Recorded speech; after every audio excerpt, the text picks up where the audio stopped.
Assalamualaikum warahmatullahi wabarakatuh. Kenalkan, saya Miftahul Huda dengan NPM C1C019025, mahasiswa program studi S1 Akuntansi 2019, Fakultas Ekonomi dan Bisnis, Universitas Bengkulu. Apa kabar rekan-rekan semuanya? Saya doakan semoga dalam keadaan sehat selalu. Pada video kali ini, saya akan mereview materi dengan topik transaksi entitas induk dan entitas anak dalam kasus persediaan dan jasa. Buku yang saya gunakan sebagai referensi untuk review kali ini adalah Akuntansi Keuangan Lanjutan Pertama, karya Dwi Martani.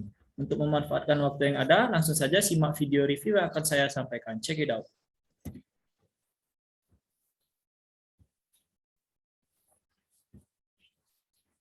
Chapter ini akan membahas mengenai transaksi antara entitas induk dan entitas anak dalam kaitannya penjualan, persediaan, dan jasa.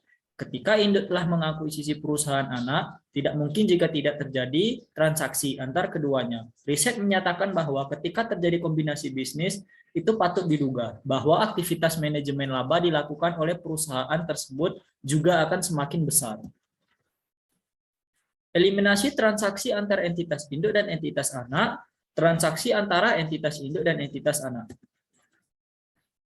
Berikut adalah bagan yang memperlihatkan antara transaksi yang terjadi entitas induk dan entitas anak. Di sana ada bagan entitas anak dan entitas induk dan dua entitas anaknya, dan ada kolom yang memuat hulu, hilir, dan hulu. Di sana berarti entitas induk melakukan transaksi hulu kepada entitas anaknya, dan sebaliknya transaksi anak melakukan transaksi hilir kepada entitas induk, sehingga muncullah transaksi hulu downstream atau transaksi dari induk menjual atau memberikan fasilitas kredit ke anaknya. Sementara itu lawannya transaksi hilir atau upstream, transaksi dari anak menjual atau memberikan fasilitas ke kredit ke induknya. Kemudian juga bisa terjadi transaksi antar anak dalam satu kelompok usaha atau disebut transaksi lateral. Namun itu tidak menjadi fokus pembelajaran kita pada hari ini. Kemudian karena ada transaksi antar induk dan entitas anak, transaksi itu tidak boleh dimunculkan dalam laporan keuangan konsolidasian, maka harus dieliminasi yang berkaitan dengan satu entitas tunggal. Pentingnya eliminasi atas transaksi antara entitas induk dan entitas anak. Antara entitas induk dan entitas anak karena merupakan satu entitas tunggal yang tidak terpisahkan, maka transaksi antar entitas induk dan entitas anak menjadi transaksi di dalam satu entitas. Sehingga semua dampak transaksi antar entitas dalam satu kelompok usaha itu harus dieliminasi. Sebagai contoh, jika entitas induk menjual persediaan kepada entitas anaknya, persediaan tersebut kemudian dijual oleh entitas anak ke perusahaan non-afiliasi. Dari sudut pandang laporan keuangan konsolidasian itu, dampak transaksi penjualan persediaan oleh entitas induk ke entitas anak harus dieliminasi karena masih dalam satu kesatuan entitas tunggal. Eliminasi itu juga harus dibuat ketika persediaan yang diperoleh entitas anaknya dari entitas induk ternyata belum terjual sampai akhir periode. Di sini kita mengenal dengan namanya laporan konsolidasian. Itu adalah laporan yang menyajikan informasi tentang kinerja dan posisi laporan keuangan perusahaan, termasuk arus kas dari suatu kelompok usaha yang bergabung menjadi satu entitas tunggal.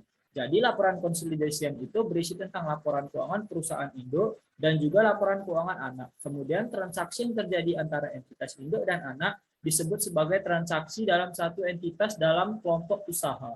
Yang dimaksud dalam SAK 65 tentang transaksi hubungan istimewa atau transaksi related parties. Itu sama.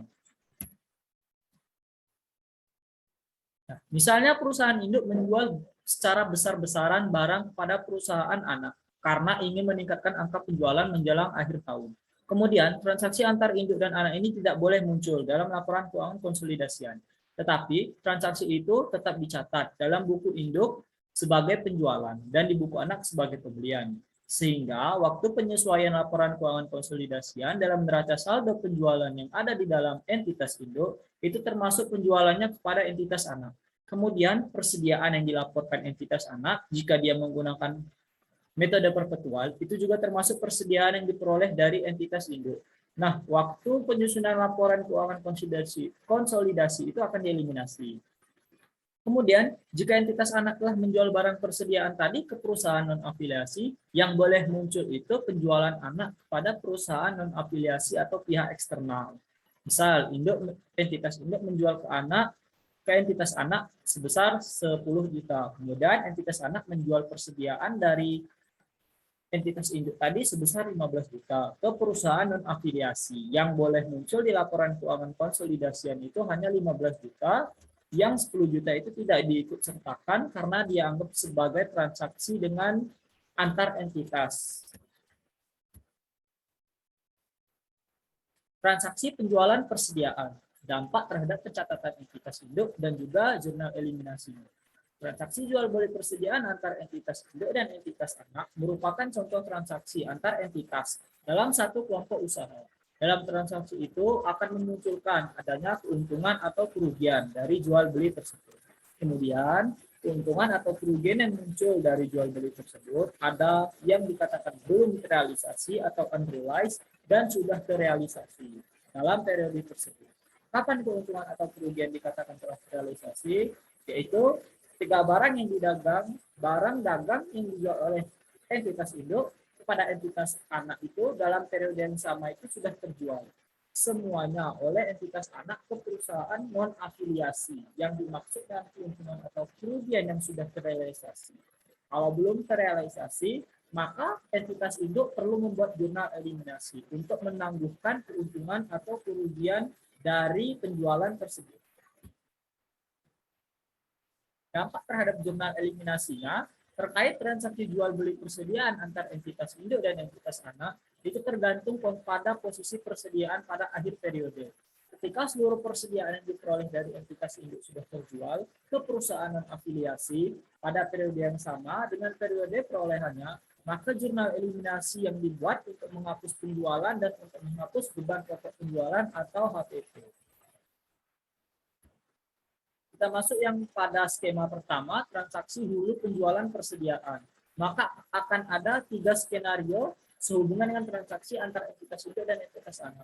Untuk skenario yang pertama itu ketika persediaan yang diperoleh atau yang dijual dari entitas induk pada entitas anak pada periode yang bersangkutan, itu semua persediaannya semuanya habis terjual.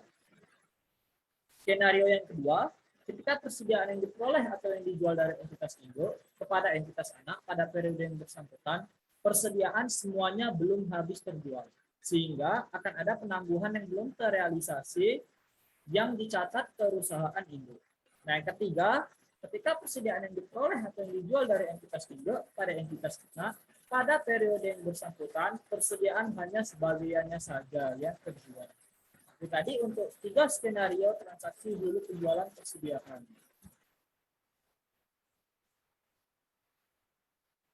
Berikut ini adalah ilustrasi untuk transaksi hulu penjualan persediaan. Dengan kasusnya itu, persediaan semuanya belum terjual atau masih dimiliki oleh entitas anak. Misal, dalam transaksi penjualan dilakukan oleh PT Nusantara selaku entitas induk pada PT Andalas sebesar 100 juta dengan beban pokok penjualan sebesar 40 juta. Namun, sampai periode berakhir pertama setelah akuisisi, persediaan tersebut yang diperoleh PT Andalas atau entitas induk, entitas anak dari PT Nusantara seluruhnya belum terjual. Sehingga penyelesaiannya selama periode tersebut terdapat transaksi hulu atau entitas anak induk menjual persediaan kepada entitas anak. Keuntungan dari transaksi tersebut sebesar 60 juta. Itu didapat dari penjualan yang dilakukan entitas induk 100 juta dikurangkan dengan beban pokok penjualan yang dihasilkan 40 juta. Sehingga keuntungannya 60 juta. Yang hingga akhir periode persediaan tersebut belum terjual. Oleh karena itu, keuntungan atas penjualan tersebut belum bisa terrealisasi. Namun, sehingga PT Nusantara harus menangguhkan keuntungan tersebut secara penuh dan melakukan pencatatan dengan jurnalnya. Jurnalnya itu di bagian debit, bagian laba atas PT Andalasnya 60 juta dan investasi pada PT Andalasnya 60 juta. Persediaan yang diperoleh PT Andalas dari PT Nusantara itu belum terjual sampai akhir periode. Sehingga dari sudut pandang konsolidasi, penjualan dan beban pokok penjualan, PT Nusantara terkait transaksi hulu itu harus dieliminasi. keuntungan atas penjualan juga harus dieliminasi karena keuntungan tersebut belum terrealisasi dan semua persediaan yang dibeli atau yang dibeli dari PT Nusantara itu masih dimiliki oleh entitas anak. Sehingga jurnal eliminasi yang dibuat itu penjualan di debit 100 juta. Jurnal yang dibuatnya atau jurnal eliminasinya penjualan di debit itu 100 juta, beban pokok penjualannya di kredit 40 juta dan persediaan 60 juta. Persediaan itu sama saja dengan keuntungan yang belum terrealisasi karena persediaan masih dimiliki oleh entitas anak, yang mana entitas anak ini merupakan bagian dari entitas induk, tempat entitas induk menjual ke entitas anaknya. Jadi sama saja dengan persediaan yang dimiliki oleh entitas anak itu masih juga ada di entitas anak, sehingga persediaan atau keuntungannya 60 juta. Kemudian lawan untuk transaksi hulu itu ada transaksi hilir penjualan persediaan.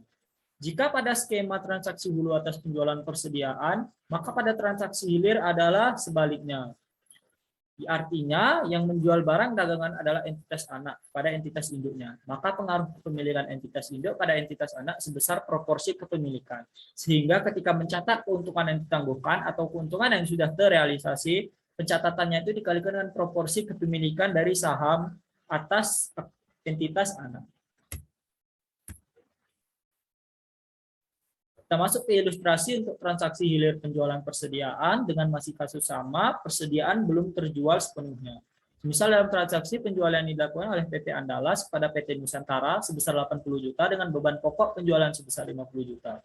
Namun sampai akhir periode pertama setelah akuisisi persediaan tersebut yang diperoleh PT Nusantara dari PT Andalas itu seluruhnya belum terjual. Sehingga penyelesaiannya selama periode tersebut terdapat transaksi hilir. Keuntungan dari transaksi tersebut sebesar 30 juta. Didapat dari 80 juta persediaan yang dijual dikurangkan dengan beban pokoknya 50 juta sehingga 30 juta. Yang akhir periode persediaan tersebut belum terjual sepenuhnya. Oleh karena itu, keuntungan atas penjualan tersebut belum bisa terrealisasi. PT Nusantara sendiri akan mencatat keuntungan yang belum terrealisasi sebesar proporsi kepemilikannya saja. Semisal untuk ilustrasi ini 75%. Sehingga jurnalnya bagian laba atas PT Andalas di debit 22.500.000 dan di kredit investasi pada PT Andalas 22.500.000. Itu didapat dari keuntungan 30 juta dikalikan dengan 75% proporsi kepemilikan. Sehingga persediaan yang diperolehkan PT Nusantara dari PT Andalas belum terjual sampai akhir periode. Dari sudut pandang konsolidasi penjualan dan beban pokok penjualan, PT Nusantara terkait transaksi hilir harus dieliminasi. Keuntungan atas penjualan juga harus dieliminasi karena keuntungan tersebut belum terrealisasi. Jurnal eliminasi yang dibuatnya, penjualan di debit 80 juta, beban pokok penjualannya di kredit 50 juta, dan persediaan 30 juta. Karena persediaan yang dimiliki sepenuhnya belum terjual, sehingga keuntungan belum terrealisasinya timbul. Selain transaksi hulu dan hilir terkait penjualan persediaan, terdapat juga transaksi penjualan jasa. Entitas induk dan entitas anak sering terlibat dalam transaksi penjualan jasa. Entitas induk memberikan jasa kepada entitas anak atau sebaliknya. Seperti halnya dengan transaksi penjualan, persediaan dampak transaksi penjualan jasa dan entitas induk dan entitas anak juga harus dieliminasi. Eliminasi untuk transaksi jasa itu tidak sekompleks eliminasi untuk transaksi penjualan persediaan. Dalam transaksi penjualan jasa, pendapatan jasa yang diakui entitas induk atau entitas anak akan menjadi beban anak atau entitas induk yang dinilai sama, sehingga tidak terdapat keuntungan yang belum terrealisasi atas transaksi tersebut. Oleh karena itu, eliminasi yang dibuat hanya menghapus akun pendapatan jasanya dan beban. Berikut ini untuk ilustrasinya dampak transaksi penjualan jasa terhadap jurnal eliminasi. PTP memiliki 100% saham PTS. Pada Desember 2015, PTP memberikan jasa perawatan mesin kepada PTS sebesar 20 juta rupiah. Tagihan telah dikirimkan pada 25 Desember 2015, namun sampai akhir periode PTS belum membayar tagihan tersebut. Sehingga PTP akan mencatat jurnalnya piutang usaha di debit dan pendapatan jasa di kredit sebesar masing-masing 20 juta. Sementara itu PTS akan membuat jurnalnya, beban perawatannya itu diakui 20 juta dengan menimbulkan utang usaha 20 juta. Namun pendapatan diterima dari PTP dan dari PTS itu harus dieliminasi karena pendapatan diterima atau diperoleh dari entitas anaknya sendiri atau dari PTS itu sendiri. Sedangkan PTS juga harus mengeliminasi beban perawatan karena manfaat atas beban tersebut itu diperoleh dari entitas induknya sendiri. Untuk jurnal eliminasinya, pendapatan jasa 20 juta dengan beban perawatan di kredit 20 juta. Kemudian, untuk eliminasi utang piutang pun demikian. Karena PTP dan PTS itu merupakan satu kesatuan entitas yang tunggal. Sehingga jurnal eliminasi untuk utang usahanya itu di debit 20 juta dan di kreditnya piutang usaha 20 juta. Oke, baiklah sekian saja review yang dapat saya sampaikan untuk topik transaksi entitas induk dan entitas anak, persediaan dan jasa. Apabila dalam penyampaian review kali ini terdapat kesalahan ataupun kekurangan, saya mohon maaf. Terima kasih sudah menyimak video ini. Sampai berjumpa lagi dengan saya di video-video selanjutnya. Jika kalian suka dengan video ini, silahkan share. Bye-bye.